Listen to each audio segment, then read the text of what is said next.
भवति भारत अभ्युत्थानमधर्मस्य तदात्मानं প্রণিপাত মহারাজ।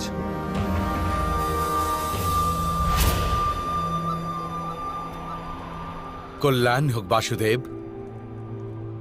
হস্তিনাপুরের এই রাজসভায় যাদব শ্রেষ্ঠ শ্রীমান বাসুদেবকে স্বাগত জানাই। হে বাসুদেব, কৌরবদের এই মহান বংশ আজ সংকটের অংশীদার হয়ে পড়েছে। যে রূপে রাত্রির আগমন শ্রীগালের ধ্বনিতে উপলব্ধি করা যায়, সে রূপ বংশের নাশ আমাদের বৃদ্ধদের হতাশায় ভরা দীর্ঘশ্বাসের ধ্বনিতে উপলব্ধি করা যায়।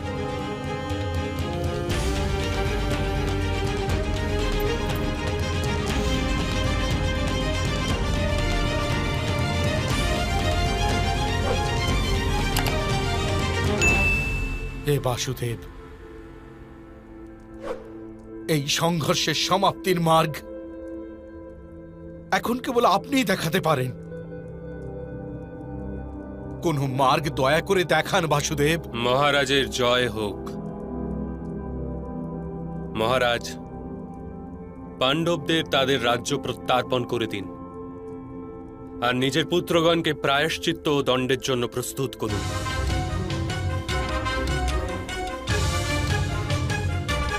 ওদের প্রাণ যাবে না, আমি প্রতিশ্রুতি দিচ্ছি, কিন্তু তাদের নিজেদের সম্মান ত্যাগ করতে হবে।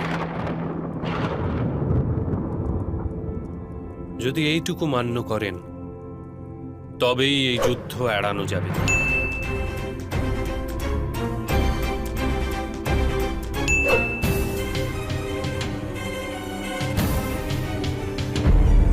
বাসুদেব, ইন্দ্রপ্রস্থের ওপর আমার অধিকার আছে, মহারাজের নয়। আমি কোনো পরিস্থিতিতেই ইন্দ্রপ্রস্থ প্রত্যার্পণ করব না।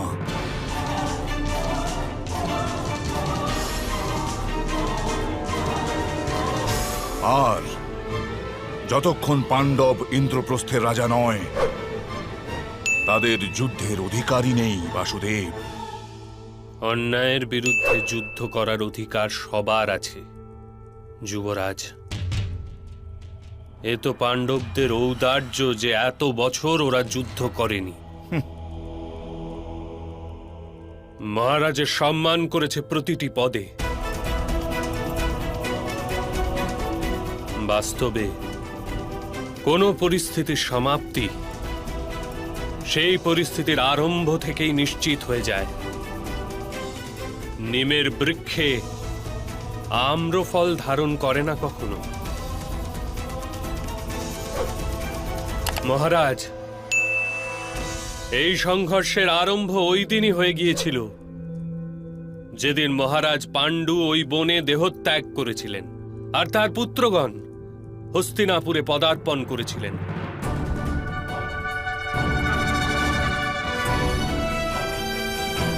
আপনি যদি সেই দিনই রাজকুমার যুধিষ্ঠিরকে যুবরাজ ঘোষিত করে দিতেন তবে এই পরিস্থিতি উৎপন্ন হতো না। কিন্তু আপনি আপনার সিংহাসনের মোহ ত্যাগ করতে পারেন।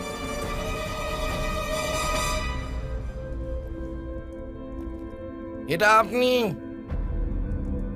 কি ধরনের ভাষা প্রয়োগ করছেন বাসুদেব? আপনি শান্তির প্রস্তাব নিয়ে এসেছেন নাকি সংঘর্ষের আহ্বান নিয়ে? গান্ধার রাজ, সত্যকে অপমান সেই গণ্য করে যে অসত্য দ্বারা লাভবান হয়। কিন্তু সত্য তো এটাই বাসুদেব যে কি রাজার পুত্রই তো রাজা হয়। কিন্তু আপনি তো কার্যকরী রাজা মাত্র মহারাজ। সত্য তো এটাই যে আপনার রাজ্যাভিষেক কখনো হয়নি।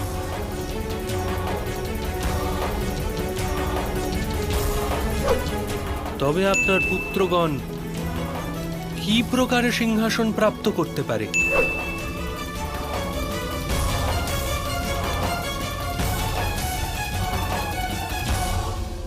এত এত পুরনো ইতিহাসের পাতা ঘেঁটে কি লাভ মহারাজ? বাসুদেব, সত্য ঘটনা তো এটাই যে দুধ সভার শেষে পাণ্ডবরা স্বীকার করেছিল যে তারা 1 বছর অজ্ঞাতবাস ভোগ করবে, কিন্তু আমার বাছা দুর্যোধন 1 বছর পূর্ণ হওয়ার পূর্বেই অর্জুনকে চিনে ফেলেছে। আমরা পাণ্ডবদের বনবাস থেকে মুক্তি দিতে প্রস্তুত আছি, যদি তারা যুদ্ধের জেদ ছেড়ে দেয়। মন্দির প্রাঙ্গণে করা হলেও অনুচিত কার্য উচিত হয়ে যায় না গান্ধাররাজ? দূত সভাই অধর্ম ছিল, এই কারণে তার পরিণামের কোনো মাহাত্ম্যই নেই।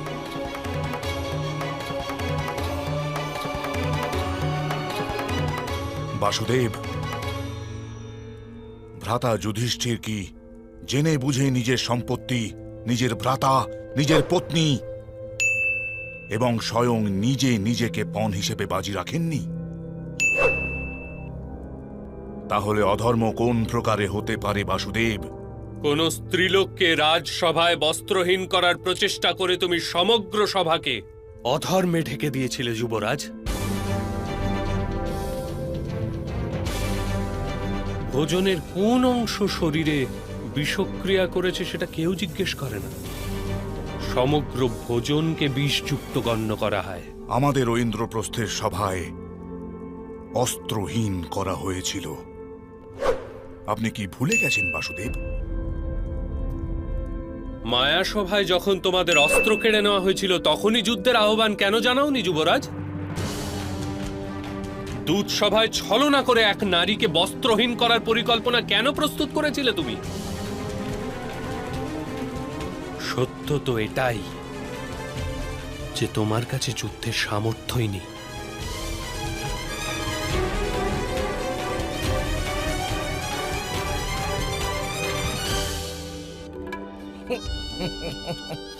বাসুদেব, ওই দূত সভাতে মহামহিম ভীষ্ম ছিলেন, মহাগুরু দ্রোণও ছিলেন, তবে কি এনারাও অধর্ম করেছেন? অবশ্যই করেছিলেন।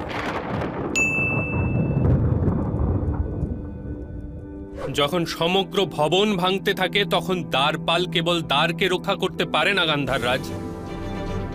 যখন সমাজের বিরুদ্ধে কেউ অপরাধ করতে থাকে, যখন মানবতার বিরুদ্ধে কেউ অপরাধ করতে থাকে, তখন কেবল নিজের ব্যক্তিগত ধর্মকে রক্ষা করা অনর্থকারী হয়ে থাকে। ধর্মের এই বিচিত্র প্রকার রূপ আমি মান্য করতে পারি না।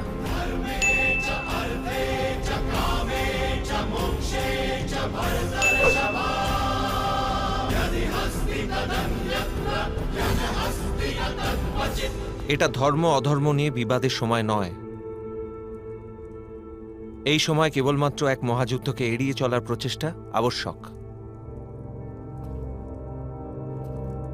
আর সে কারণেই আমি শান্তির প্রস্তাব নিয়ে এসেছি মহামন্ত্রী। আর আমি এই প্রস্তাব মান্য করছি না।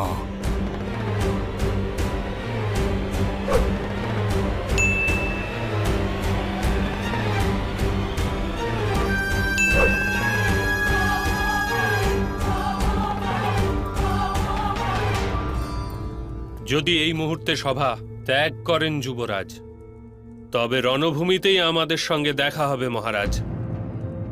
দুর্যোধন, দাঁড়াও।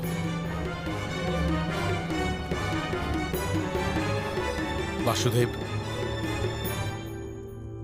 দণ্ডের কথাগুলো বলে আপনি শান্তি প্রস্তাবকে স্বীকার করার যোগ্যই রাখলেন না।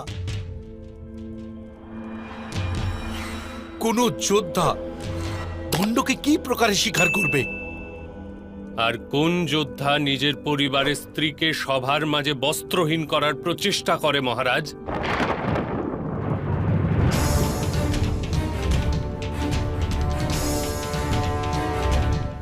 আর অপরাধ করার পশ্চাতে দণ্ড হতে ভয়ভীত হওয়ার কি তাৎপর্য? কিন্তু তথাপি আমি প্রতিশ্রুতি দিচ্ছি, দ্রুপদ কন্যার চরণ স্পর্শ করে ক্ষমা ভিক্ষা করলে পাণ্ডব তাকেই দণ্ডগণ্য করবে।